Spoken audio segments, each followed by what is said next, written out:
Hi guys, today's another Friday and I'm going to Jel's house to visit him and he will cook for us a rib eye steak.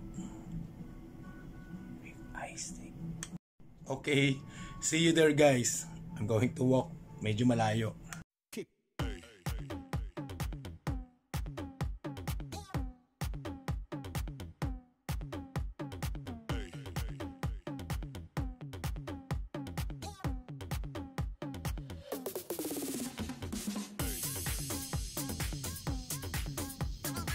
So guys, now we'll prepare the rib eye steak. It's fine Brazilian beef. Yeah. So now we'll put the seasoning. Yan, back to back. Balance natin ang seasoning natin. Then put Laki dito sa pepper Medyo naaninagan lang na. on both sides. Okay, then we'll add some more kick. This chili flakes. Yung On both sides, right? ginagawa mo. Ngayon. Okay. Kailangan natin absorb niya yung seasoning. Si Bebe? About 5 minutes or whatever. Okay guys, now we will prepare the sidings, the veg. We will start with the broccoli. Whatever.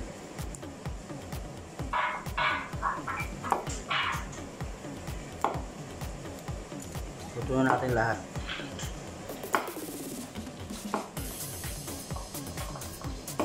Ayan yung hiwa.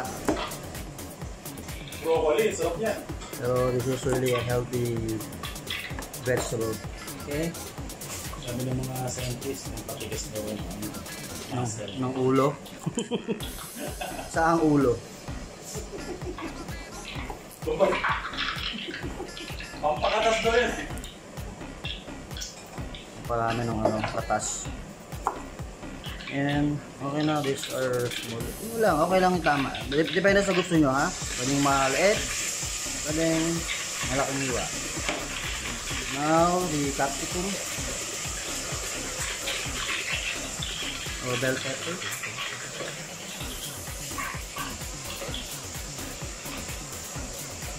Tawag sa atin ito siling Amerikano, pero curious ako. Amerikano ba nagdala sa atin ito?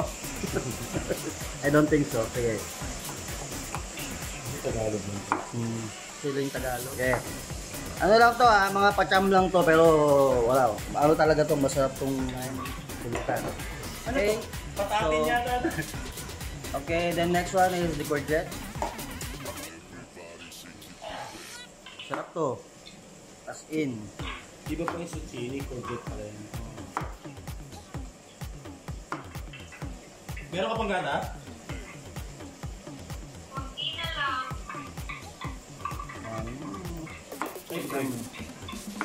Same cut lang. Umiinom ba siya ng tubig? Para madaling malunok.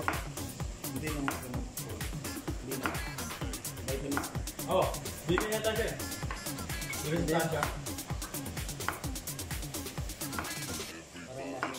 Umiinom ka ba ng mga vitamins mo? Hindi mo nireseta at binigay ka? Okay, see? Nice.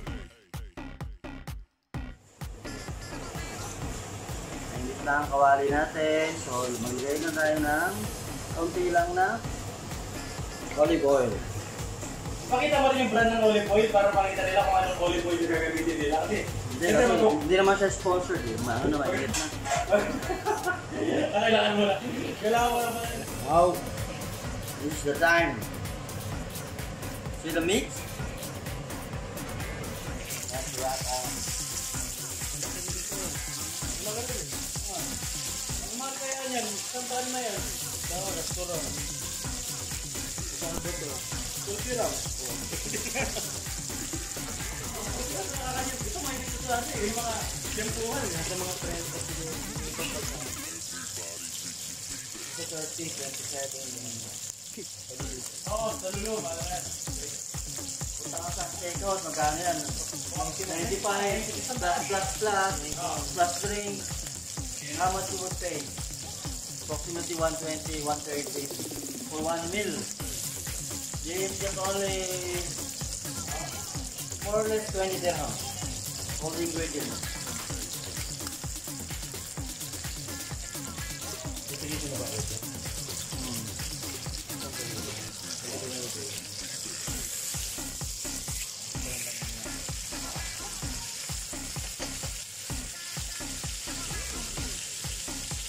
Mag-vlog dito kasi yung mga parluto. Yung mga magandang mag-vlog dito kasi yung mga parluto. Yung usok, may alam din yan. Yung medium rare natin. For low, ano lang. Siguro na low heat lang. Low heat lang tayo. Bebe! Hindi ka pagising na. Bebe ka. Pwede mo lagay dyan. Depende kung gusto mo na medium rare o 10 years. Normal ano na sa'yo? Normal dish na. Depende sa ano ko rin. May bisita na. Depende sa mood. Mood ko. Depende kung may bisita. Ibang luto nila. Kami kasi dito ibang gahay. Hindi naman natin pwedeng every time bigyan na sinigang. Kailangan marunong ka rin naman.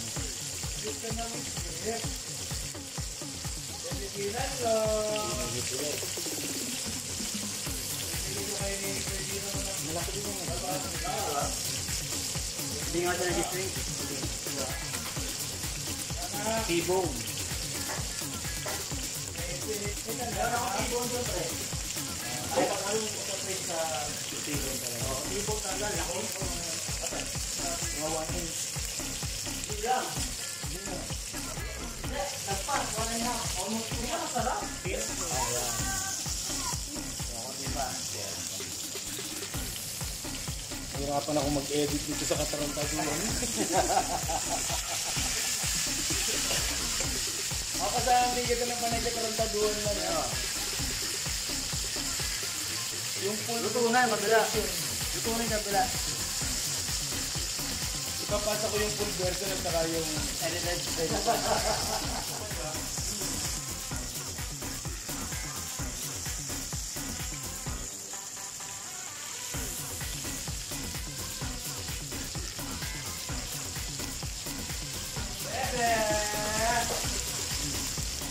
medium rare talaga. Mula-mula.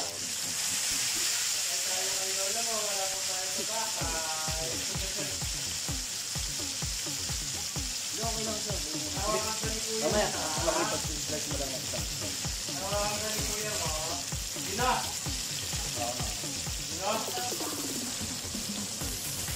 Dina! Alagahan mo si kapatid mo? Alagahan? Ha? Alagahan mo? Alagahan mo ha?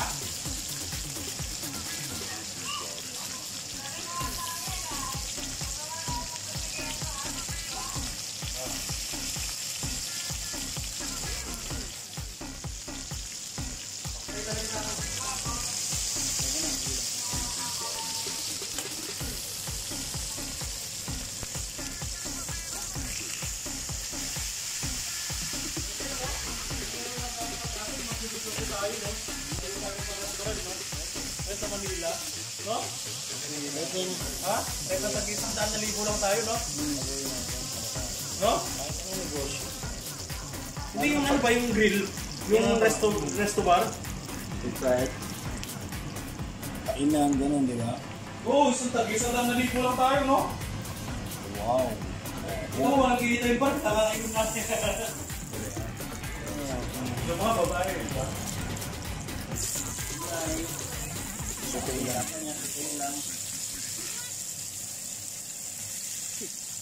Yan, hugasan ko lang niya, ha? Para din pang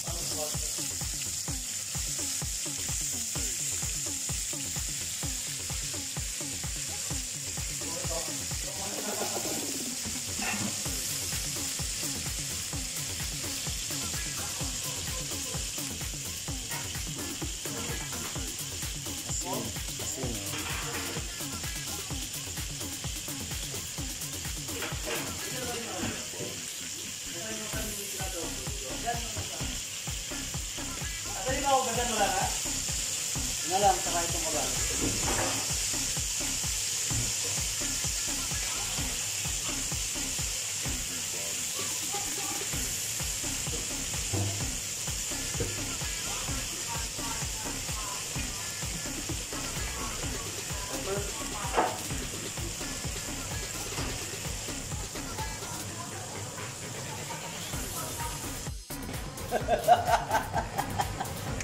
Ito na pala niluluto namin mistake.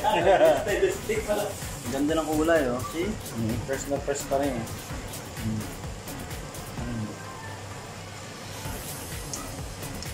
Sarap yan, crunchy. Hindi mo pa ko yun. Hindi mo pa ko. Mahila na nila yun.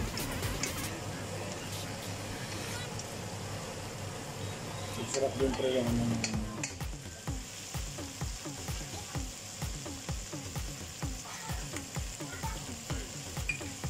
Sino yung kanya sa sabi guys? ayan, lagyan mo lang yung tigil. Na-absorb niya na yung ano, diba? Matiga. Nawala na. Nakalasa na rin yan. Ang baka na rin yan. Oo, kasi pag-approve talaga ng matika na yun, yung ano, gulay. Diretipin niya kaya doon mo wala sa akin yung ano. Yung flavor ng baka. Ulalam. Yung mistake. Doon mo wala sa akin yung mistake. Hindi mistake. Nakita mo yung mga jack-an. Saan na tayo lupo talaga? Para kung pasok sa steak.